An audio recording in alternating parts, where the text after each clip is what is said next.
后来过来，这是好心的新闻。这个新北市有2个外送员停红灯，看到一个老先生过大路，徛无在倒头栽温里的涂骹，状况危急。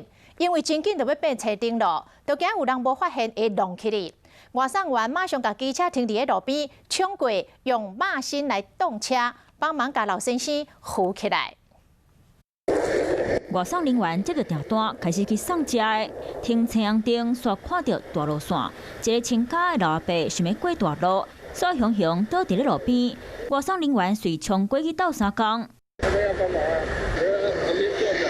甲老阿伯扶起来。另外一个外送人员嘛，甲车停落来，就会倒三工。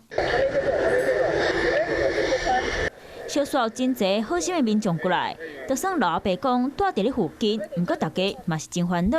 没想那么多，就赶快去扶他嘛。他就是看医生，然后打针，他也蛮坚持说不让我们扶他回家的这样子。敢若是车主煞身体无爽快，才会行路行袂在，摔倒伫咧涂骹。老阿伯行动无方便，2个外送人员一人一边扶伊过大路，坐伫咧椅仔顶休困。家人来接他，他就自己走回家。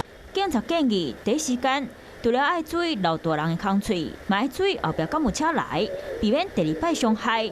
若是唔知影变怎才好，会当报案，让专业的救护人员来到现场处理。